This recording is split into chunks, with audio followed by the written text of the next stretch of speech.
Hello guys, my name is Akash and welcome to Java for You. So today we are going to learn about Java and how internet programming and web help to uplift Java and how Java came into existence and many more topics of Java. So let's start.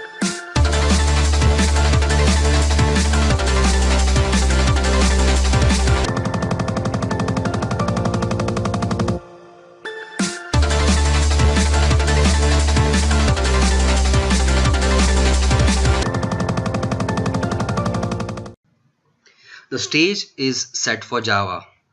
Yes, today I'm going to explain you how Java earned its platform. So the creation of Java here, I would be covering a few questions like by whom was Java conceived, how many months it took to develop a first working version, what was Java first named as, and what led to the creation of Java. So here are the few questions, and also I would be covering in detail few more topics in this slide as well. So in the end of 1980s and the early 1990s, object-oriented programming used C++ took hold.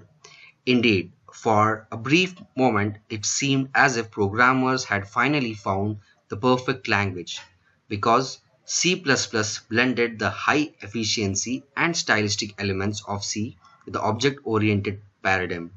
It was a language that could be used to create a wide range of programs. Okay, so the questions, that is, by whom was Java conceived, and as such, Java was conceived by James Gosling, Patrick Naughton, Christian Worth, Ed Frank, Mike, and at Sun Microsystems in 1991. Yes, it took 18 months to develop the first working version. The language was initially called Oak, but was renamed Java in 1995. Between the initial implementation of Oak in the fall of 1992 and the public announcement of Java in the spring of 1995, many more people contributed to the design and evolution of the language. Bill Joy, Arthur Van Hoff, Jonathan Payne, Frank Allen, and Tim were key contributors to the maturing of the original prototype. Somewhat surprisingly, the original impetus for Java was not the internet. Instead, the primary motivation was the need for a platform dependent, that is, architecture neutral language that could be used to create software to be embedded in various consumer electronic devices such as microwave ovens, remote controls. As you can probably guess, many different types of CPUs are used as controllers. The trouble with C and C++ and most other languages is that they are designed to be compiled for a specific target. Although it is possible to compile a C++ program for just about any type of CPU, to do so it requires full C++ compiler targeted for that CPU. The problem is that compilers are expensive and indeed they are time consuming to create. An easier and most cost efficient solution was needed. In an attempt to find such solution, Gosling and others began to work on a portable platform independent language that could be used to produce code that would run on variety of CPUs under differing environments. This effort ultimately led to the creation of Java. Yeah, and about the time that the details of Java were being worked out, a second and ultimately more important factor was emerging that would play a crucial role in the future of Java. This second force was, of course, the World Wide Web. Had the web not taken shape at about the same time that Java was being implemented, Java might have remained a useful but obscure language for programming consumer electronics. However, with the emergence of World Wide Web, Java was propelled to forefront of computer language design because the web too demanded portable programs. Most programmers learn early in their careers that portable programs are as exclusive as they are desirable, while the quest for a way to create efficient, portable, platform independent programs is nearly as old as the discipline of programming itself. It had taken a backseat to other, more pressing problems.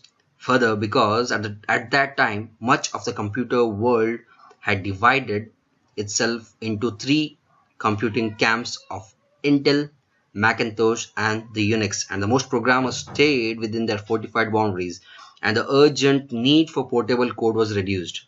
However, with the advent of the internet and the web, the old problem of portability returned with a vengeance.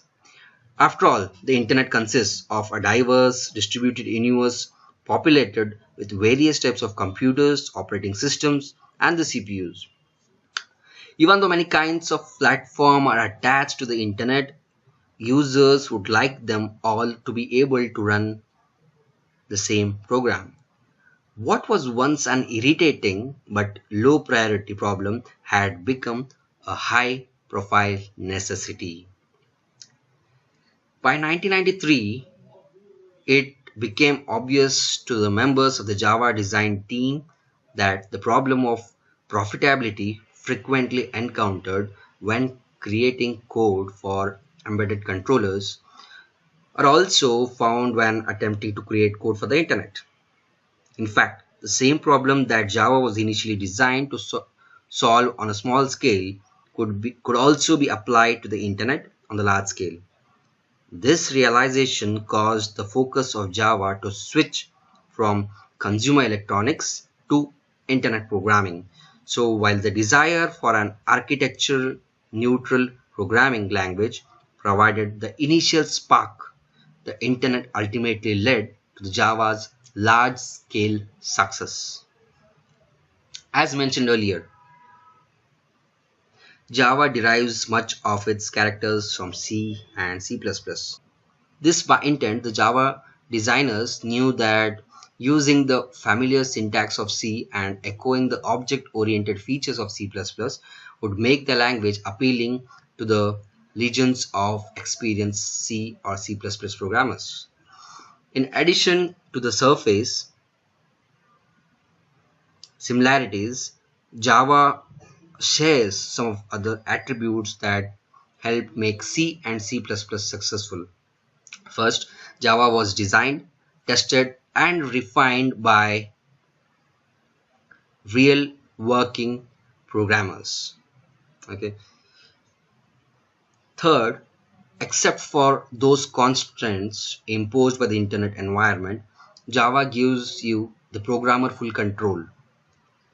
Okay, and if you program well, your programs reflect it. Okay, if you program poorly, your programs reflect that too.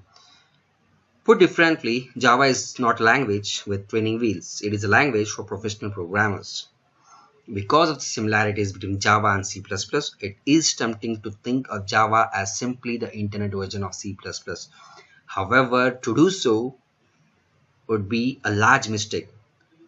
Java has a significant practical and philosophical differences, while it is true that Java was influenced by C++. It is not an enhanced version of C++. For example, Java is neither upwardly nor downwardly compatible with C++.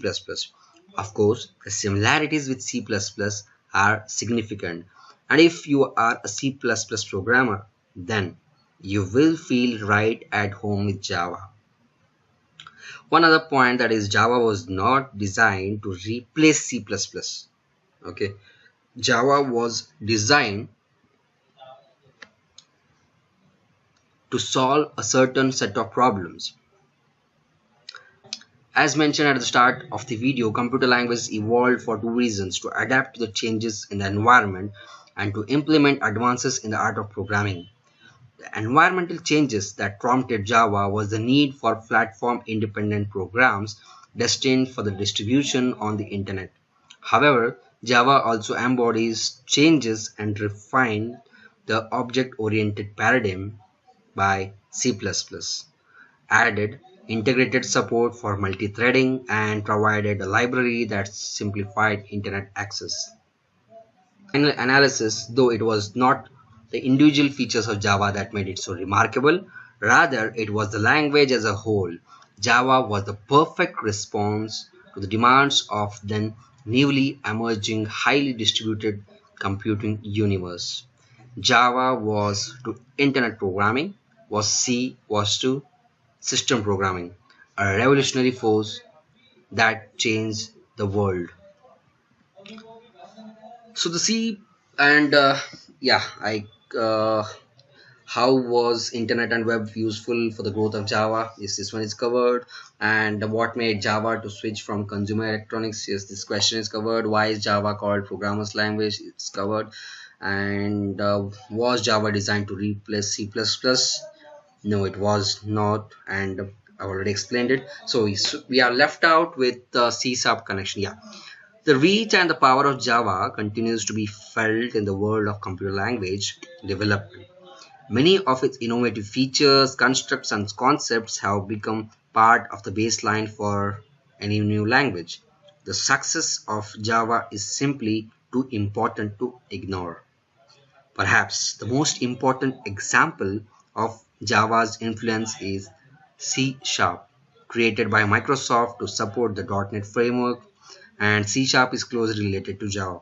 For example, both share the same general syntax, support distributed programming, and utilize the same object model. There are, of course, differences between Java and C Sharp, but the overall look and feel of these languages is very similar. The cross-pollination from Java to C Sharp is the strongest testimonial to date that Java redefined the way we think about and use a computer language. So guys, if you like this video, don't forget to like, comment, share and subscribe. And if you have any doubts regarding the information which I have provided, then please let me know in the comment section below. I would definitely address it. So in my next video, I will be covering how Java changed the internet. That is, I would brief you about the Java applets and the security, the portability, the bytecodes, and yeah, much more. So stay tuned. Let's meet up in the next video. Thanks. Bye bye.